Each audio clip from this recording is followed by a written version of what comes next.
পূজার আগে আসলে ভেবেছিলাম কিছু কিছু কাজ আছে বাসার, যে কাজগুলো এবার আর করবো না, ওই হালকা করেই করে রেখেছিলাম। কিন্তু যেই পূজাটা চলে আসছে এই কাজগুলোকে না করলে আর ভালোই লাগতেছিল না। আর পূজা উপলক্ষে আজ বাসায় কি কি কাজ করলাম আর কিভাবে করলাম সেই সব কিছু আজকের ভিডিওতে আপনাদের সাথে শেয়ার করব। তো যাই হোক, আমি লিপি সাহা। নমস্কার, কি অবস্থা, কেমন আছেন সবাই? তো সবাইকে অনেক অনেক ওয়েলকাম আমার নতুন আরেকটু ডেইলি ব্লগে।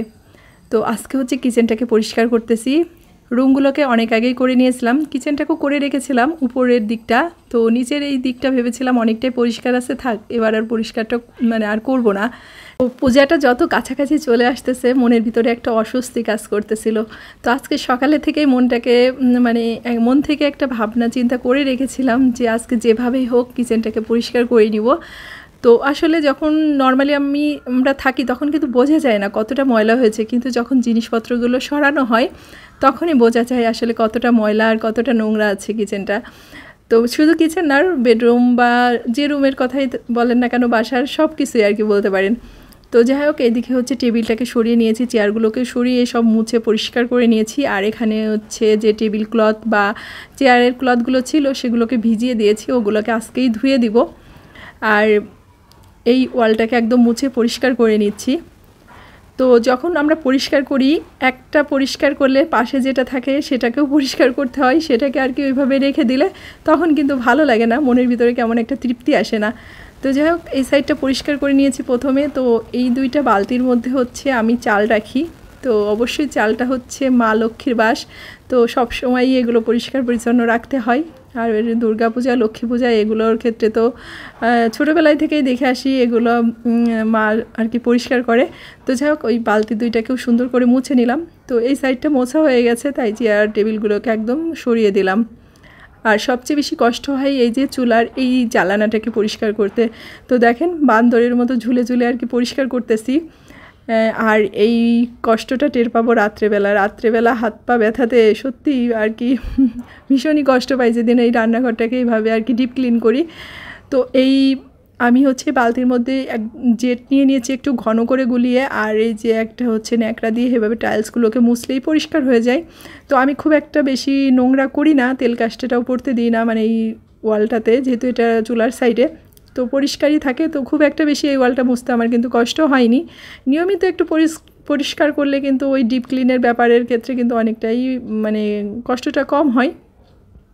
তো যাই হোক, এই যে ডাইনিং টেবিলের ক্লথটাকে উঠিয়েছিলাম এর উপরটাকেও ভালো করে মুছে নিচ্ছি, কারণ টেবিল ক্লথের নিচেও গ্লাসটা কিন্তু একটা ঘোলা ঘোলা ভাব থাকে। তো এই জন্য এটাকে পরিষ্কার করে নিলাম। তো এখন চুলাটার সাইডটাও পরিষ্কার হয়ে গেছে, ডাইনিং টেবিলের সাইডটাও শেষ। এখন হচ্ছে সিঙ্কের এই জানালাটা আর সিঙ্কটাকে পরিষ্কার করে নিলে আপাতত আর কি এই পাশে পরিষ্কারের কাজগুলো কমপ্লিট হয়। আর এখন এই যে একদম কিচেনটাকে পুরো মুছে নেব, পুরো কাদা কাদা হয়ে গেছে। তো এবার হচ্ছে কিচেনটাকে পুরো মুছে নিয়ে আমি এই যে আমার মেইন গেটটা সেটাও দেখেন ধুলা পড়ে আছে, দেখেই বোঝা যাচ্ছে। তো এটা আর কি পরিষ্কার করা হয়নি যেদিন আর কি ঝুল বা আওসাগুলো ঝেড়েছিলাম। তো আজকে এই হাতেই ভাবলাম একবারে মুছে নিই, ভালো লাগতেছিল না। তো যাই হোক, এইবার হচ্ছে মুছে নিয়েছি পুরো, যে দরজাটাকে সামনে পিছনে দুই পাশটাই ভালো করে মুছে নিয়েছি। তো আজকে কাজ করতেছিলাম আর বিয়ের আগে হচ্ছে বাড়ির কথা মনে পড়তেছিল যে বিয়ের আগেও আমি মার সাথে এইভাবে হেল্প করতাম যতটুকু পারতাম, দরজা জানালা মোছা বা ওই যে ডালা কুলা থাকে না এই জিনিসগুলো মোছা, মা এইগুলোর দায়িত্ব আমাকে দিত, যে এগুলো যেহেতু একটু হালকা পাতলা কাজ তাই মা এই কাজগুলো আমাকে দিত। তো যাই হোক, মার সাথে সাথে করতাম, তাতে মার একটু ভালো হতো। তো আমার তো আর মেয়ে নেই, তাই আমাকে একাই আর কি এই কাজগুলো করতে হচ্ছে। তো এদিকে চেয়ারগুলোকে আরেকটু ভালো করে মুছে নিলাম। আর দেখেন আমার কিচেনটা কত সুন্দর পরিষ্কার হয়েছে, একদম মনটাও পুরো ফুরফুরে হয়ে গেছে। তো এই যে দেখেন একদম চকচক ঝকঝকে একটা ভাব। আর এই কিচেনে কাজ করতে তো ভীষণই ভালো লাগে আমার কাছে। তো এই দেখেন পুরোটাই সব কিছু আর কি পরিষ্কার করে নিয়েছি। তো একটা জিনিস ভুলে গিয়েছিলাম, যেহেতু রুমটাকে মুছে নিয়েছি তাই সেই কাজটা এখন করলে আবার নোংরা হয়ে যেত, সেটা কি আপনাদের সাথে বলতেছি এখন। তো এই যে আমার হচ্ছে দরজাটাও দেখেন কতটা পরিষ্কার হয়ে নিয়েছে। তো এই পাশে হচ্ছে বেসিনটাকেও পরিষ্কার করে নিয়েছি, রান্নাঘরে যা কিছু ছিল সব কিছু আর কি পরিষ্কার করে নিয়েছি। তো যেটা হয়েছে, আমার ডাইনিং টেবিলের উপরে একটা ফ্যান আছে, তো এই ফ্যানটাকে আমি মুছতেই ভুলে গিয়েছিলাম। তো যেহেতু ওই যে মুছে নিয়েছি রুমের মধ্যে, তো এই জন্য এখন আর ফ্যানটাকে মুছিনি। তো ভাবছি কালকে সকালে স্বপ্নিলের পাপা স্নানটা করার আগে বলবো যে এই ফ্যানটাকে ভালো করে মুছে দিতে। তো এটাই আর কি ব্যাপার ছিল। আর যে হচ্ছে বয়ম বা ডিব্বার কৌটাগুলো ধুয়ে দিয়েছিলাম, এগুলো সব হচ্ছে রোদ্রে দিয়ে দিয়েছি। আর ক্লথগুলোকেও এই যে ধুয়ে দিয়েছি।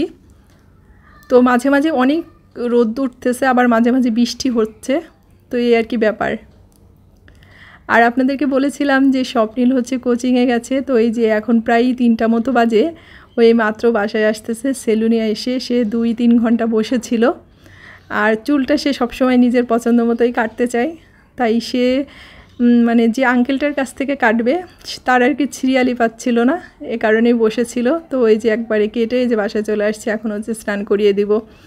আর তার মধ্যে ভাই আজকে বাড়িতে চলে যাবে বিকালবেলা, তো এখন প্রায় 4টা মতো বাজে, ভাইয়ের মানে সন্ধ্যার দিকে গাড়ি। তো এই যে ভাইও রেডি হয়ে বেরিয়ে যাচ্ছে।